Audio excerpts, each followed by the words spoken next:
Coisa boa é vermos os irmãos cantando com alegria, com fé, com entusiasmo. É o que cabe a nós, irmãos. Nós temos recebido do Senhor bênçãos sem medida. O cristão, crente, ele é, como diz John Piper, uma doxologia viva. O cristão tem que exalar o bom perfume de Cristo. Não há ninguém mais alegre neste mundo do que Jesus. Amém? Jesus é a pessoa mais alegre do mundo. E a alegria do Senhor é a nossa força. Portanto, toda tristeza, todo desânimo caia por terra em nome de Jesus. E que a alegria do Senhor preencha o nosso ser, renove as nossas forças e nos capacite a vivermos a forma que Deus estabeleceu para nós. Dignamente vivamos o Evangelho de Jesus.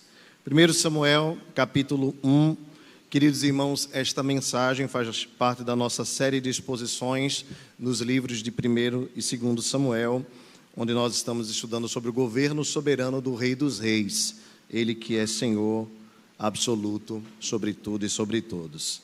1 Samuel, capítulo 1, nós leremos, meus irmãos, os versos de 9 a 18, ok? Se você tem Bíblia, observe se tem alguém perto que não tem. Também quem está sem Bíblia ou não está conseguindo ler, principalmente os 40 a mais, né, que estão aí precisando fazer óculos, lá na ótica de Anderson, né, ele está fazendo umas promoções aí. Mas se você está como eu, que só está lendo na letra extra gigante, assim, tranquilamente, você pode acompanhar lá na gigantona ali que está no Data Show, tá bom? 1 Samuel, capítulo 1, versos de 9 em diante, diz assim a palavra: Após terem comido e bebido em Siló, estando Eli, o sacerdote, assentado numa cadeira junto a um pilar do templo do Senhor, levantou-se Ana e com amargura de alma orou ao Senhor e chorou abundantemente.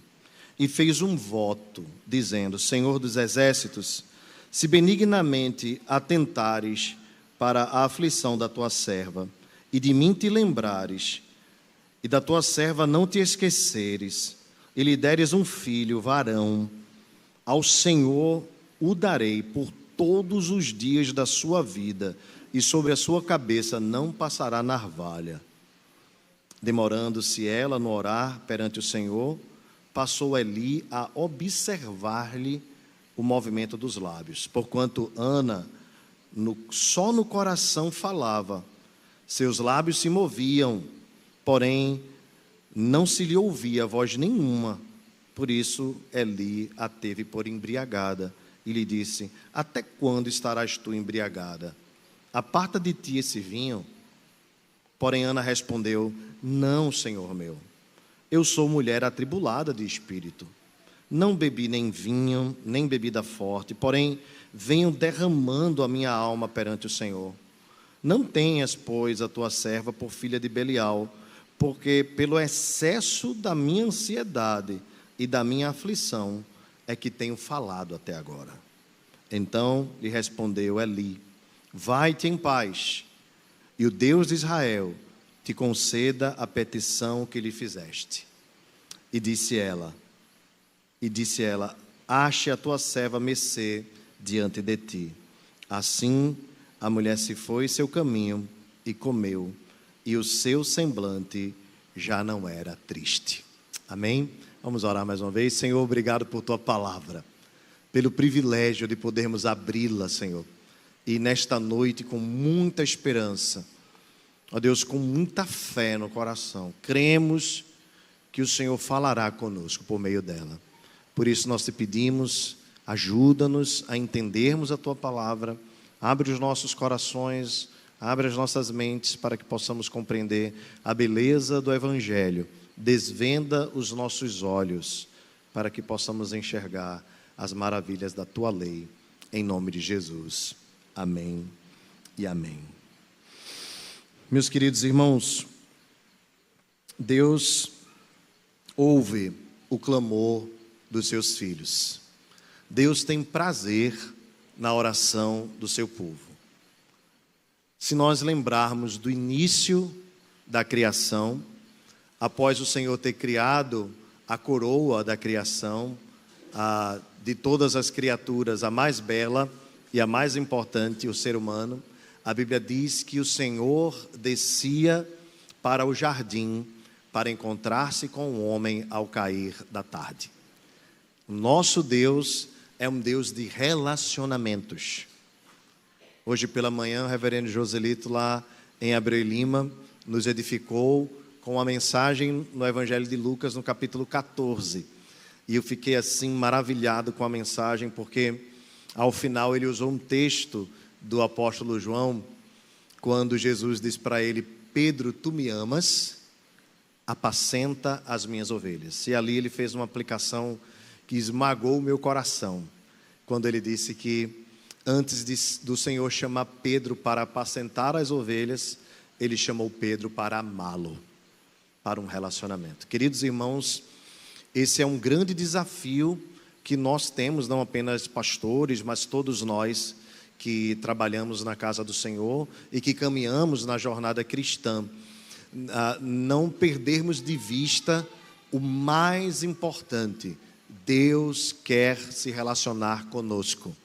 Deus restaurou a nossa comunhão com Ele para nós estarmos perto dEle.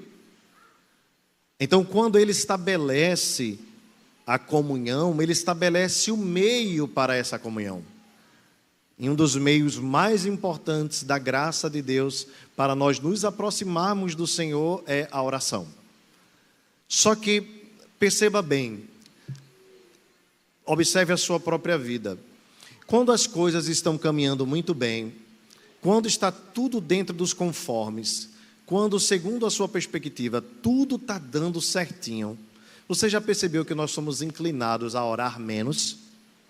Ou até mesmo, às vezes, a não orar. Aí é o limite entre trabalharmos e nos esquecermos que dependemos de Deus.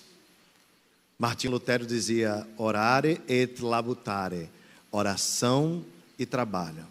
Eu trabalho com a força que Deus me capacita, mas eu oro reconhecendo que tudo depende de Deus. Às vezes, então, irmãos, Deus nos conduz por caminhos que nós não gostaríamos de passar, mas nós não somos crianças. Nós não fazemos só o que gostamos. Nós aprendemos na vida adulta que precisamos fazer o que é necessário, não é verdade? Então, às vezes, é necessário passarmos por situações difíceis na vida. É necessário passarmos, às vezes, por privações. É necessário, às vezes, passarmos por provações. E nós cremos, irmãos, que Deus pode reverter tudo de uma hora para outra. Deus poderia, na verdade, nem mesmo nos fazer passar por aquele problema. Portanto, a questão não está em passar pelo deserto. Deus poderia ter levado o povo de Israel a passar pelo deserto num piscar de olhos. Não é verdade? Pelo seu poder, pela sua glória que Ele tem. Mas por que Deus fez o povo passar pelo deserto? Ele mesmo diz: para te humilhar, para te provar, para saber o que estava no teu coração. Portanto, as circunstâncias difíceis da vida nos conduzem mais do que simplesmente a passarmos pela prova, mas aprendermos sobre Deus em meio às provações. Nós estamos diante de um texto muito interessante, que está distante de nós geograficamente, pois nós estamos falando de uma cultura oriental, e está distante também cronologicamente. Nós estamos há pelo menos 3.500 anos deste texto. Portanto, é um desafio para nós nos aprofundarmos aqui em 1 Samuel. Mas o que nós podemos trazer de forma palpável e clara para os irmãos é que havia um homem chamado Eucana, e este homem muito provavelmente casou-se primeiro com Ana, e porque Ana não lhe deu filhos, foi feito um possível acordo para que ele possuísse uma outra esposa, que pudesse lhe dar filhos. Penina lhe dava filhos, Ana não poderia dar. A curiosidade é que o nome de Ana significa favorecida, e o de Penina, fértil. É mais ou menos a tradução dos nomes. Entretanto, apesar de ser chamada ou ter o nome que indica favorecimento de Deus, Ana estava desfavorável, porque a sua madre estava fechada. E para a cultura daquela época, isso poderia soar até mesmo como algo, como se Deus estivesse pesando a mão sobre a vida dela. Nós conversamos sobre isso na semana passada. Quero aproveitar para lembrar aos irmãos aqui presentes, aqueles que nos visitam, os que nos acompanham através da transmissão, que a primeira mensagem desta série está no nosso YouTube. Outras séries também estão lá no nosso canal no YouTube, Igreja Presbiteriana de Fragoso. Você pode, então, recorrer lá se quiser ouvir a primeira mensagem. Mas, trazendo apenas uma luz aqui para os irmãos, nós tratamos na semana passada sobre essa questão da infertilidade, ou da esterilidade de Ana. Ana não foi a única. Sara também foi estéril, Raquel também foi estéril, a mãe de Sansão também foi estéril. Muitas outras mulheres na vida tiveram essa questão da esterilidade, e Deus usou isto aí como uma forma de tratá-las. E nós vamos perceber algumas coisas aqui em Ana, alguns ensinamentos na vida dela, que são importantes para todos nós, também para alguém que passa, que enfrenta essa questão da esterilidade. De antemão, eu gostaria de lembrar a todos aqui, porventura, que passam por esse problema, ou até mesmo conhecem pessoas que passam por esse problema, que não significa que Deus amaldiçoou você. Deus tem planos para cada casal, Deus tem plano para cada família, e os planos de Deus serão cumpridos de acordo com a sua boa, perfeita e agradável vontade. Ele é soberano, sabe de todas as coisas e tem os seus próprios propósitos para cada um de nós. O que gerou aqui muita angústia ou amargura na vida de Ana era o fato de que, além de não lhe dar filhos e Penina dar muitos filhos ao seu marido, Penina era sua rival, ou tornou-se sua rival, e a perturbava ao ponto de que Ana sofria a zombaria daquela a quem ela ajudou, de tal maneira que ela se angustiava, e Elcana então tentou consolá-la. O texto nos diz no verso 6, irmãos, que a sua rival, Penina, a provocava excessivamente para a irritar. E o texto diz assim: e assim o fazia ele de ano em ano, Elcana, e todas as vezes que Ana subia à casa do Senhor, a outra a irritava, pelo que chorava e não comia. Você já imaginou um negócio desse? O cenário aqui, eles saíam de Ramate e iam até Siló para adorar a Deus. E você vai para o culto para buscar paz, para buscar alegria, para buscar estar na presença do Senhor. Porém, quando Ana voltava, Penina voltava perturbando o seu ouvido. Eles iam e voltavam em caravanas.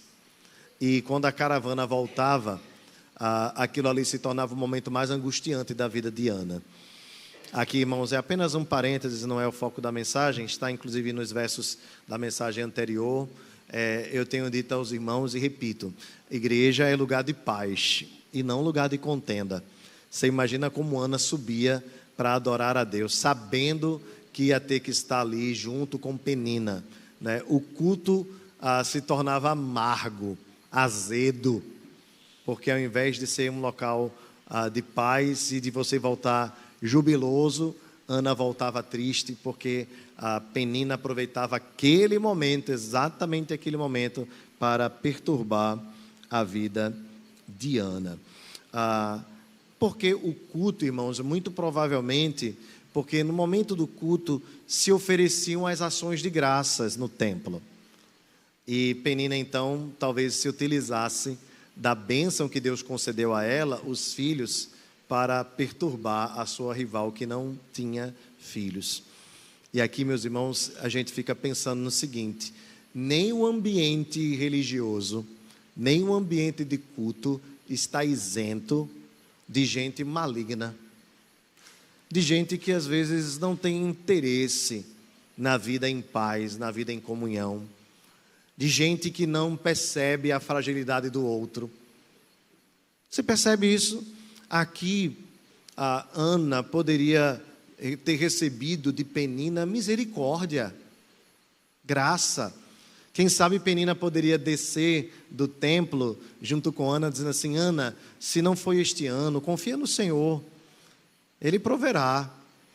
Se Penina não fosse Penina, ela poderia trazer para Ana uma palavra de ânimo, de alegria, uma palavra de consolação, de conforto.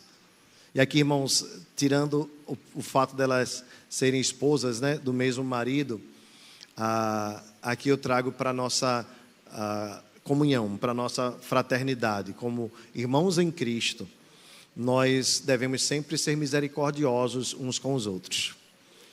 Às vezes, a fraqueza do outro é a nossa força.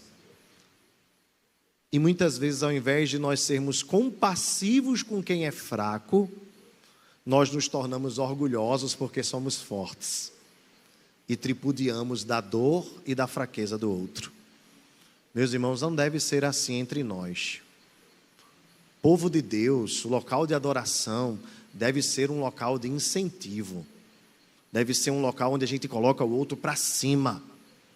Já basta esse mundo aí fora que quer nos derrubar. Já basta muitas vezes pessoas que chegam aqui machucadas por suas famílias.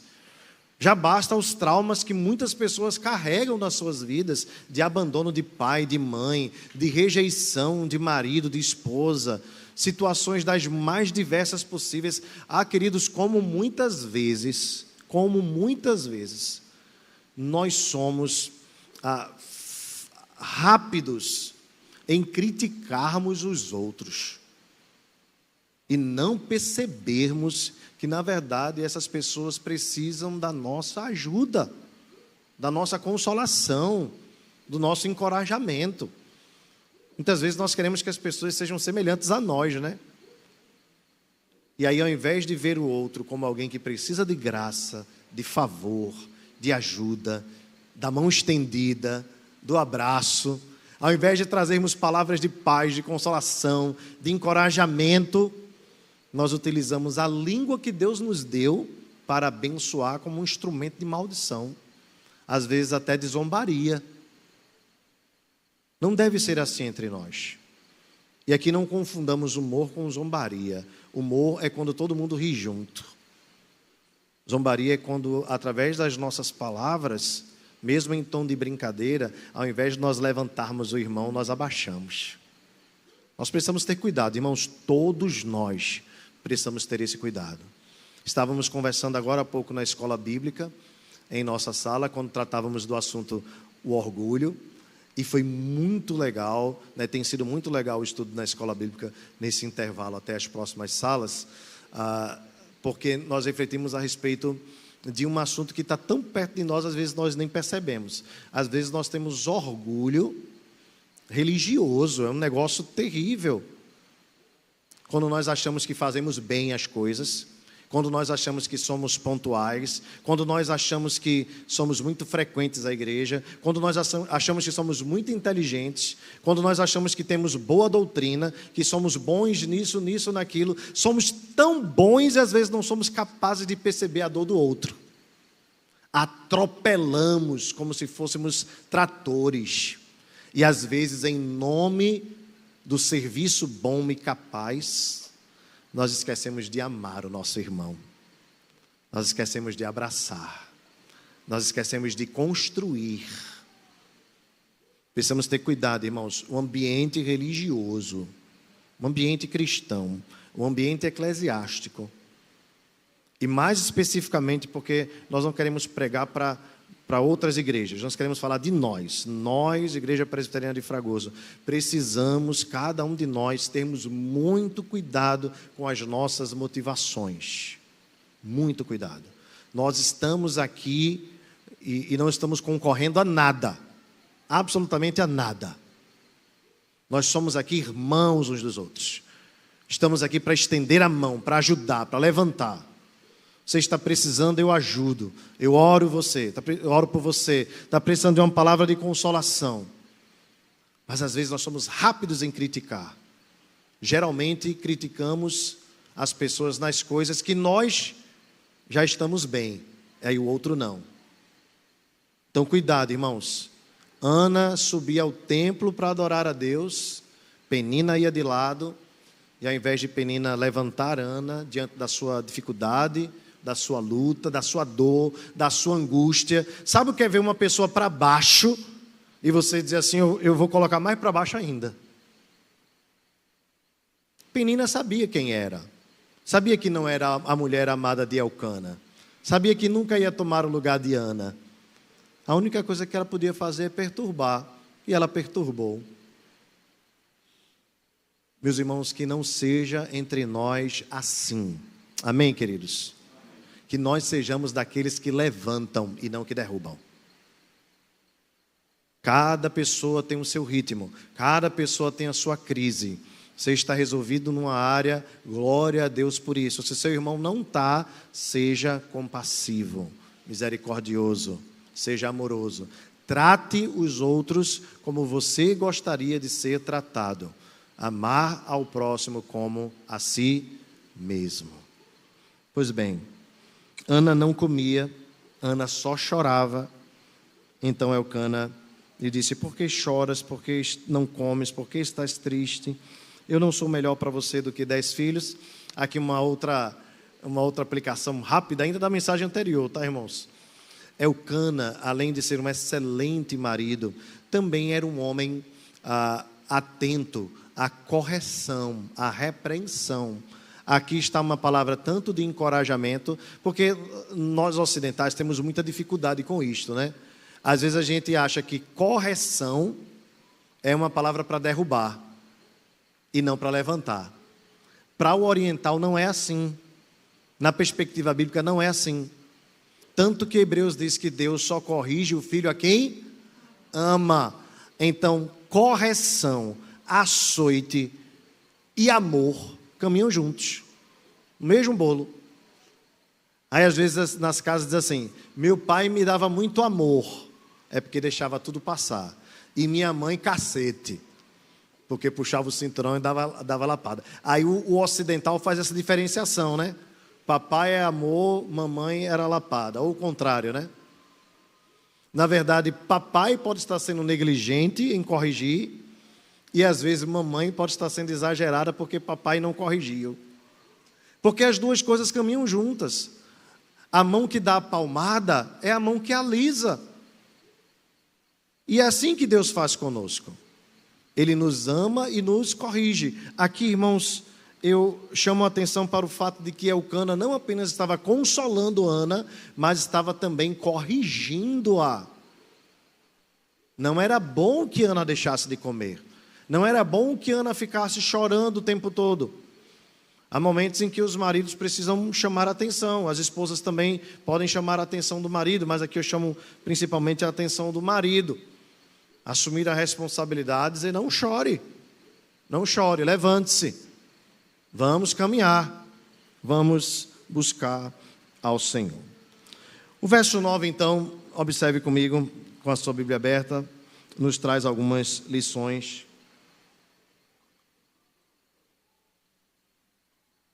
E eu gostaria de tratar com os irmãos. Lembro, entretanto, antes de irmos para os primeiros pontos, que, irmãos, Deus age de forma soberana e na vida de Ana, mas aplique isso também à sua vida, porque Deus também é soberano sobre as nossas vidas, porque tudo é para a glória dele e vai culminar em glória para ele e em benefício para o seu povo.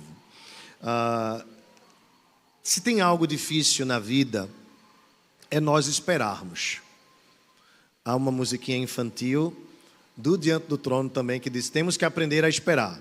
E a música repete umas 10 vezes isso. Temos que aprender a esperar, temos que aprender a esperar. Esperar. É tão difícil esperar, não é verdade?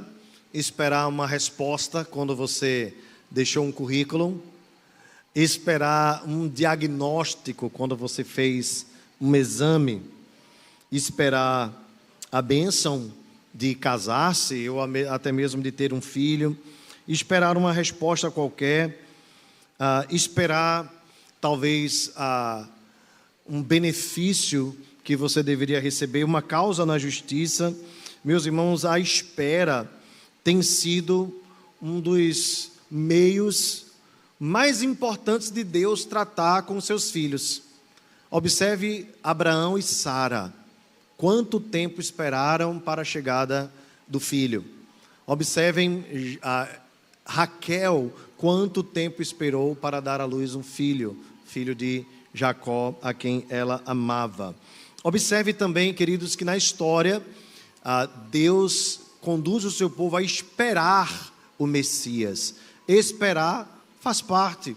Nós esperamos o retorno de Jesus, estamos aguardando o retorno de Jesus. Deus muitas vezes nos faz esperar. E não significa necessariamente que quando essa espera se prolonga, que necessariamente Deus não está agindo, ou que Deus está atrasado.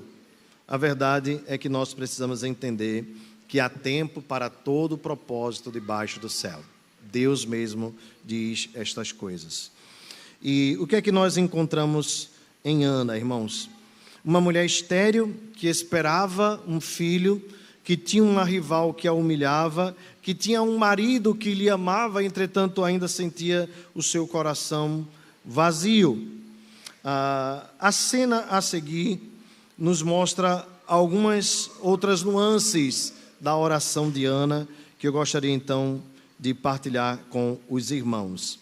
Observe que Ana, eles comem e bebem e vão para Siló. Siló era onde estava o templo, onde eles iam adorar a Deus. E ali eles encontram um sacerdote chamado Eli. Mais para frente nós vamos tratar um pouco mais sobre a vida de Eli.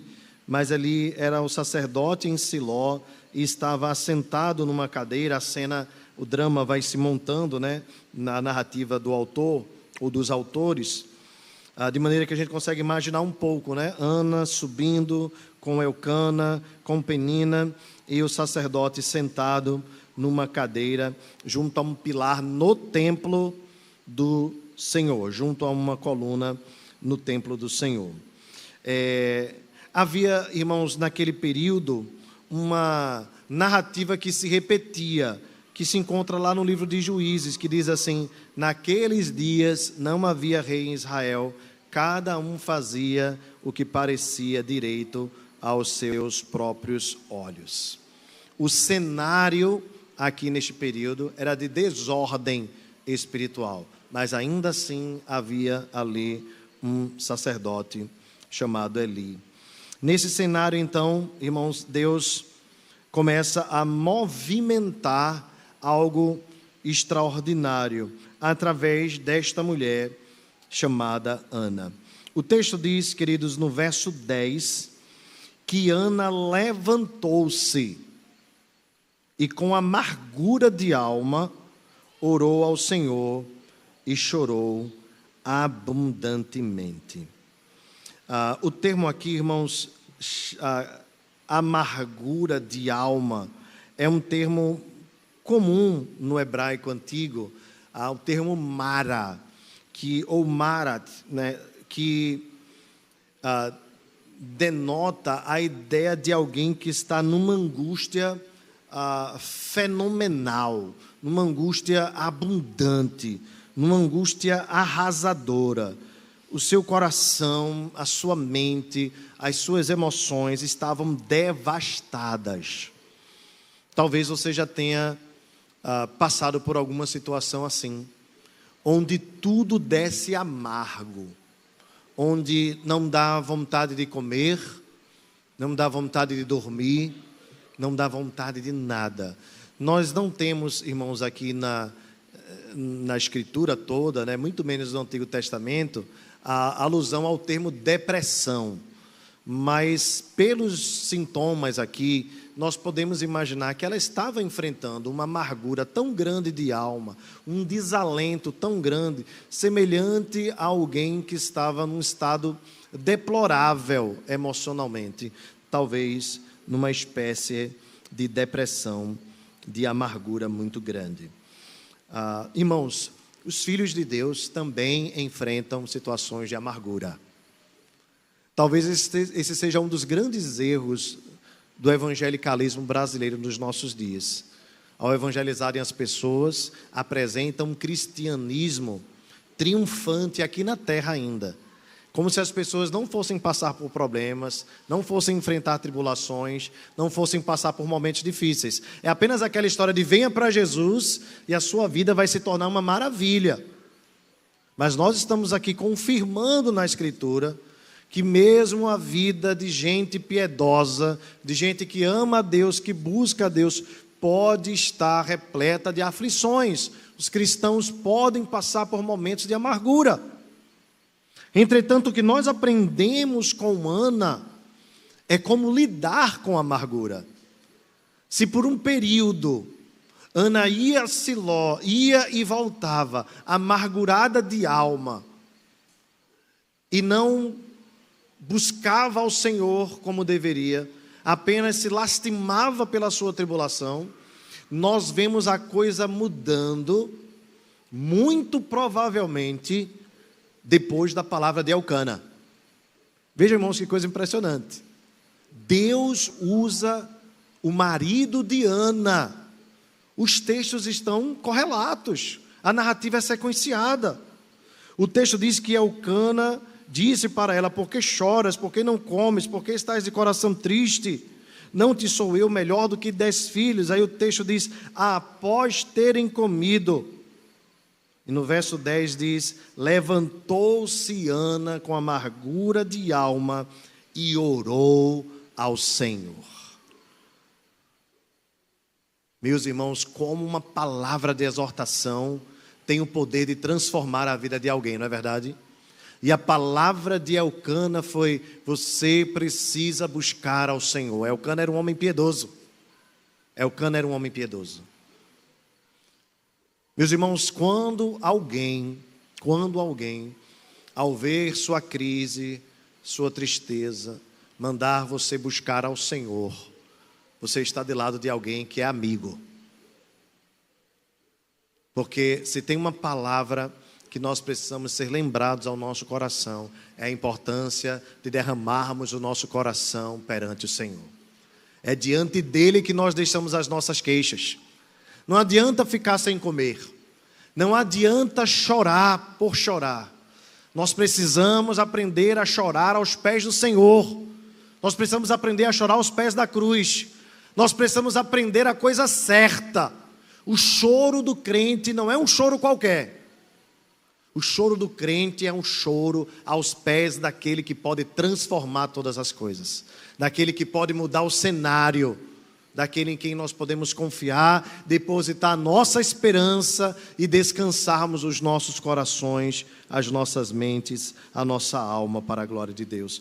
Observe o que diz o texto de Jó, capítulo 7, verso 11: pelo que não reprimirei a minha boca, falarei na angústia do meu espírito, queixar-me-ei na amargura da minha alma. Jó nos ensina que nos momentos mais amargos da vida, nós temos a quem recorrer. Ana levantou-se e foi buscar ao Senhor. Ela não deixou a sua amargura, ela carregou consigo a sua amargura, estava na alma. Mas ela lança diante do Senhor os seus sentimentos. O que hoje tem deixado o teu coração amargurado? O que tem azedado a tua vida? O que tem tirado o gosto, o teu prazer, a tua alegria de viver? Lance aos pés do Senhor. Coloque diante do Senhor. Você está diante daquele que pode todas as coisas. Isaías 38, verso 15 diz assim: que direi? Como mu prometeu, assim o fez. Passarei mansamente por todos os meus anos, por causa da amargura da minha alma.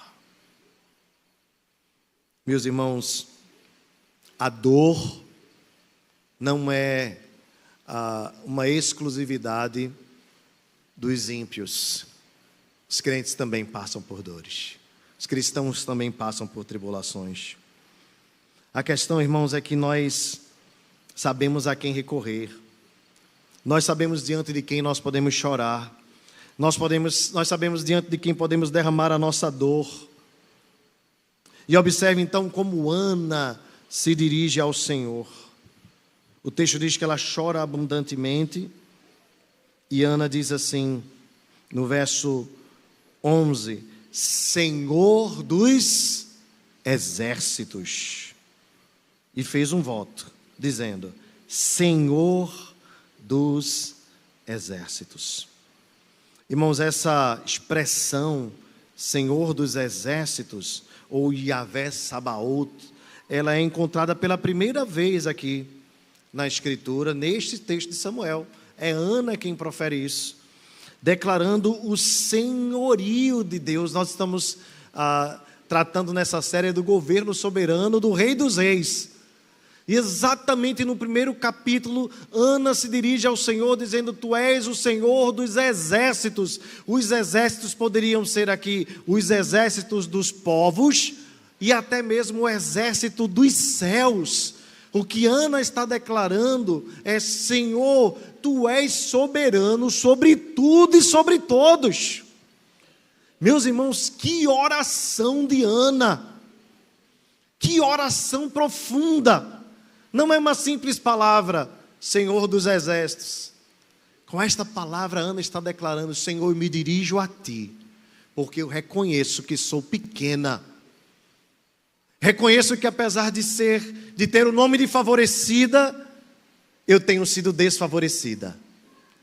Mas eu estou diante de quem está todo favor e toda graça. Eu estou diante de quem é soberano. O problema de Ana parecia só ser o seu ventre.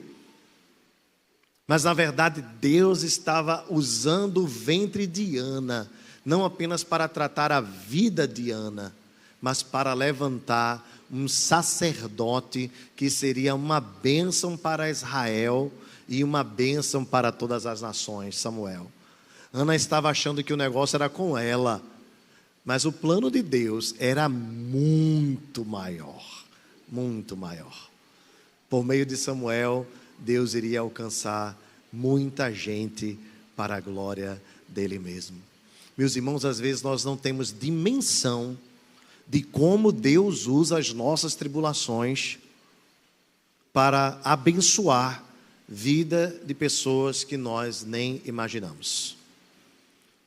Eu estava escutando ontem, coincidentemente, um momento de edificação, arrumando a casa, preparando as coisas para o dia de hoje, e eu estava escutando o reverendo Hernandes Dias Lopes. Amo escutar o reverendo Hernandes, um homem santo de Deus, e ele estava lembrando a sua infância no interior do Espírito Santo. O reverendo Hernandes Dias Lopes veio aprender a ler as primeiras palavras com 8 para 12 anos. Você imagina isso?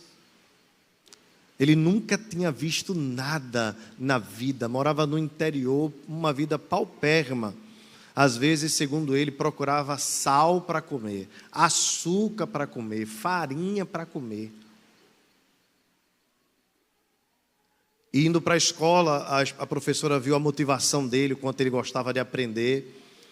E essa professora foi transferida para a capital. E essa professora fez a loucura, fez um convite. Você topa ir morar comigo na capital? Há uma criança ainda.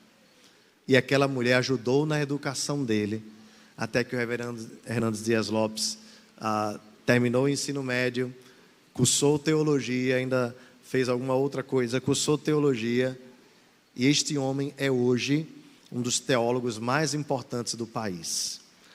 Ele já comentou praticamente todos os livros da Bíblia, praticamente todos.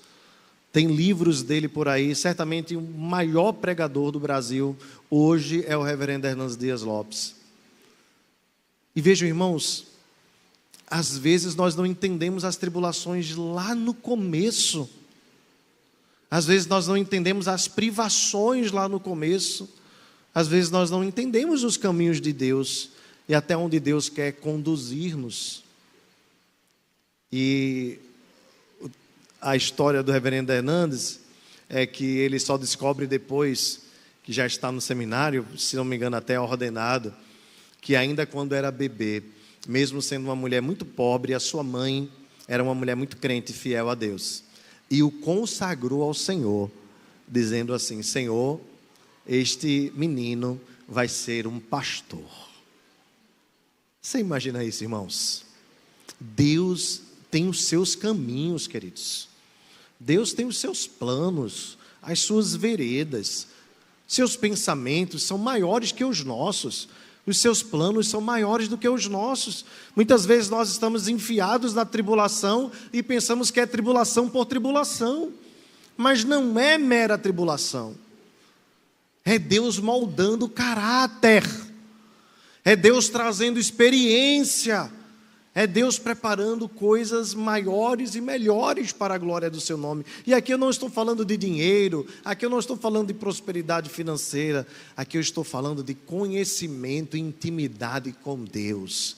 A angústia de Ana a fez olhar para o Senhor, não como alguém que não a favoreceu, mas como alguém que é Senhor sobre tudo e sobre todos. Louvado seja o seu nome. Às vezes, irmãos, nós abrimos os nossos lábios e cantamos que Ele é soberano sobre a terra e sobre o céu, Ele é Senhor absoluto. Mas será que esse sentimento, esse reconhecimento é verdadeiro no nosso coração? Nós cremos mesmo na soberania de Deus? Ana então diz: Senhor dos exércitos. A Bíblia diz, irmãos, que o Senhor está perto dos que têm um coração quebrantado, salva os de espírito oprimido. Ana sentiu isso na pele, Ana sentiu isso no seu coração. Então ela faz um voto ao Senhor e diz: se tu atentares para a minha aflição, Senhor, se tu te lembrares de mim, aqui é um termo importante, né? Lembrar. Ora, nós sabemos bem que Deus não esquece de nada, que o HD do céu não tem limite, né? Deus sabe de todas as coisas, Deus lembra de todas as coisas, tudo está no controle daquele que é soberano. Deus não esquece de nada, absolutamente de nada. Mas Ana diz: se tu me atenderes, se tu lembrares que eu sou tua serva, observe aqui como ela se apresenta diante de Deus, e lhe deres um filho varão, ao Senhor o darei por todos os dias, e sobre a sua cabeça não passará navalha. Aqui, irmãos, algo importante para nós notarmos. Primeiramente, a consciência de Ana da sua condição. Ana não fazia o que nos manda fazer os teólogos da prosperidade: determinar, declarar. Porque hoje em dia o que nós mais vemos é isso. Os pastores por aí dizendo: coloque Deus contra a parede, determine a sua vitória, declare a sua vitória. Ana não faz isso. Ana diz: Senhor, se tu quiseres. Se é um condicional. Se tu quiseres, se te lembrares, se. Porque Deus faz se Ele quiser. Seja feita a tua vontade, assim na terra como no céu, nos ensinou o Senhor Jesus Cristo. Ela diz: e lhe deres a sua serva, a ela mesma, né? Um filho varão, ao Senhor o darei por todos os dias da sua vida. Por que, irmãos, um filho varão? Aqui é algo interessante. A maioria dos teólogos acredita que Ana tinha uma perspectiva redentiva. Por que isso, irmãos? Porque Ana queria um filho. E vamos ser sinceros, quando nós temos o privilégio de descobrir a gestação, a gente diz assim: não importa se vai ser menino ou vai ser menina, a alegria é a gestação, é ter o filho. Por que Ana aqui pede um varão? Porque havia uma expectativa de que toda mulher judia, toda mulher hebreia pudesse dar à luz ao Filho de Deus, a redenção de Israel. Lembram da profetisa Ana que fala a respeito disso? Lembram de Simeão? Agora, Senhor, podes despedir em paz o teu servo, conforme a tua promessa, porque ele é a redenção de Israel. Havia uma expectativa messiânica, havia um interesse em toda mulher hebreia, que o filho que tivesse no seu ventre fosse aquele que seria o redentor de Israel. Por isso Ana diz assim: lhe deres um filho varão, homem. Havia também uma expectativa de Ana de também, independentemente de ser ou não o Messias, consagrar o menino a Deus, entregá-lo a Deus totalmente. Aqui, irmãos, Ana nos ensina uma coisa muito importante, que as nossas orações não devem visar meramente o atendimento dos nossos prazeres ou das nossas necessidades, mas que as nossas orações devem ter como motivação, acima de tudo, a glória de Deus. A glória de Deus. Ana diz: Senhor, eu quero um filho, mas eu não quero um filho para disputar com Penina. Senhor, eu quero um filho, mas eu não quero um filho para ser mais uma mulher hebreia que tem filho. Senhor, eu quero um filho para consagrá-lo a Ti, para Te entregar, para dizer: é Teu, é para a Tua glória. Eu pergunto para você, quais são as motivações das tuas súplicas? Nós tivemos agora um momento de súplica.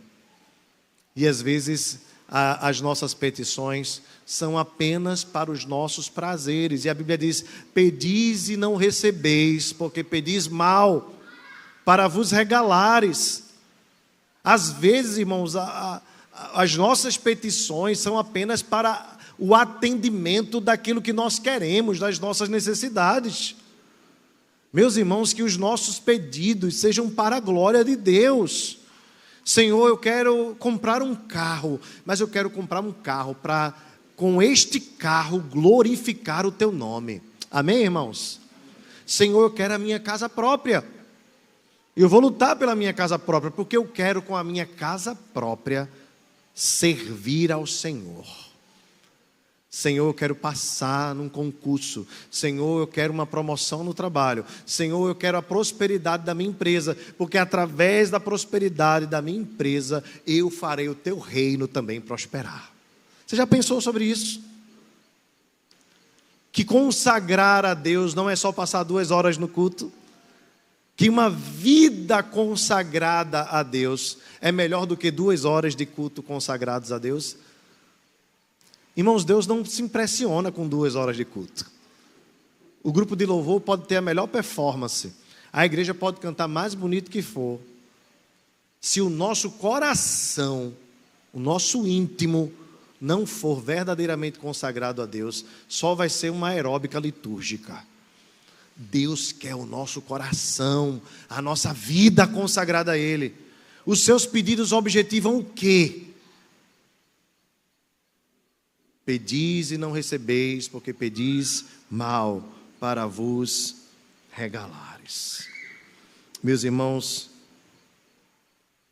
Ana queria, para a glória de Deus, um filho. E diz mais: sobre a sua cabeça não passará navalha. Aqui é o voto do nazireado, aquele a que Sansão se submeteu. Neste voto, a criança, ainda depois de adulto, não poderia tomar vinho, não poderia se relacionar com pessoas de outros povos. A navalha é a ideia de que a sua barba deveria ser sempre grande, o seu cabelo também. Era um voto de nazireado, era um voto de consagração. Se todo o povo de Israel era consagrado a Deus, o nazireu era mais consagrado ainda. E Ana então diz: Senhor, eu quero um filho, não é para mim, eu quero um filho para que ele te sirva, para que ele seja o teu servo, para que ele seja teu. A Bíblia diz: a herança do Senhor são os filhos, como flecha na mão do guerreiro. E não apenas os filhos, mas toda a nossa vida deve ser consagrada a Deus. Nosso Catecismo diz: qual é o fim principal do homem?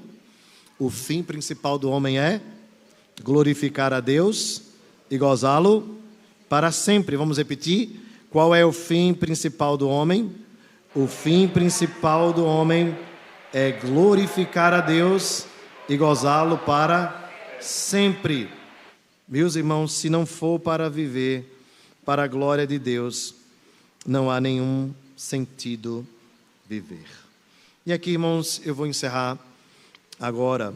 Nós continuaremos no verso 12, apenas lembrando aos irmãos o seguinte: a nossa confissão de fé no capítulo 5, no ponto 1, na linha 1, diz o seguinte: Deus, o grande Criador de todas as coisas, sustém, dirige, dispõe e governa todas as criaturas, suas ações e coisas, desde a menor até a maior, pela sua muito sábia e santa providência. Ana reconhece: tu és Jeová, ou Yahvé Sabaote, tu governas sobre todas as coisas. E Ana busca ao Senhor em oração. E aqui chamo a atenção dos irmãos para o que diz a pergunta de 178 do nosso Catecismo Maior de Westminster. Diz assim: a oração é um santo oferecimento dos nossos desejos a Deus, em nome de Cristo e pelo auxílio do Espírito Santo, conforme a sua vontade. Queridos irmãos, há momentos que Deus nos prova. Há momentos em que Deus nos faz esperar. Há momentos em que a espera se prolonga. Mas tudo isso nos leva a uma vida de maior intimidade na busca ao Senhor pela oração. E a oração é então esse santo oferecimento a Deus dos nossos desejos, reconhecendo que a vontade do Senhor é boa, agradável e perfeita. Ana derrama a sua alma. Ela diz: tenho derramado a minha alma perante o Senhor. O Salmo 62 diz assim: confiai nele, ó povo, em todo o tempo, derramai perante ele o vosso coração, Deus é o nosso refúgio. Meus irmãos, as dores, as lutas que nós enfrentamos devem nos fazer derramarmos o nosso coração perante o Senhor. Você tem buscado ao Senhor? Você tem derramado a sua alma perante Ele? O verbo aqui derramar é o sapá, chapat, mais ou menos diz a ideia de alguém que entrega, sem nenhum tipo de reserva, de alguém que se lança diante do Senhor, com um coração quebrantado e sincero perante aquele que pode todas as coisas. Queridos e amados irmãos, nenhuma tribulação está longe dos olhos de Deus. A pergunta é: você está perto do Senhor? A Bíblia diz que nós temos um sumo sacerdote, Jesus, que enfrentou as tribulações que nós enfrentamos e se compadece das nossas fraquezas, das nossas tribulações. Sabe o que é que a Bíblia está dizendo com isso, irmãos? Que nós não temos um Deus distante. Observe que na história de Israel, não apenas Ana, mas muitas mulheres passam por esse problema. Observe que problemas repetitivos como estes nos lembram, irmãos, que Deus tem caminhos com que lida com o seu povo. E muitas vezes o caminho da espera é o caminho que Deus reservou para nós, até chegar o tempo oportuno de sua graça. Mas não para nosso desespero. Essa espera é para que nós nos lancemos, sem reservas, nas mãos daquele que conhece as nossas fraquezas, que se compadece das nossas fraquezas e que está disposto a receber corações amargurados. Amém, queridos? Lance-se diante do Senhor. Não desista. Não desista. Coloque-se diante do Pai. E certamente Ele ouvirá a tua oração. Ainda adolescente, eu li um livro, gosto sempre de lembrar, uma vez por outra lembrar aos irmãos. O livro era da Juerp ainda, os mais antigos vão lembrar da Juerp, né? E o título era O Segredo da Oração. E numa dos capítulos, o autor iniciava dizendo: há 52 anos eu oro pela conversão de 2 filhos de um amigo meu. 52 anos. E ele diz assim: eles ainda não se converteram, mas haverão de se converter. O problema dos crentes, diz ele, é que eles desistem muito fácil. Meus irmãos, Deus não nos prova para nós mergulharmos na provação. Deus nos prova para nós mergulharmos na sua graça, no seu amor, nos seus braços. Lance-se diante do Senhor.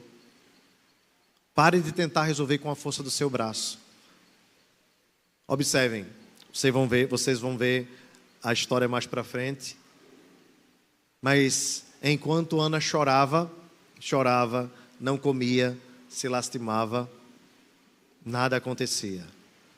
Quando ela se lança aos pés do Senhor, Deus abre a sua madre. Porque o que Deus queria, irmãos, não era amargurar Ana. O que Deus queria era aproximar Ana dele. Deus quer você mais perto. Deus me quer mais perto. Deus nos quer mais perto dele. Que nós nos aproximemos dele com alegria, com ousadia, com esperança e com fé. Porque dele, por ele e para ele são todas as coisas. Vamos ficar de pé?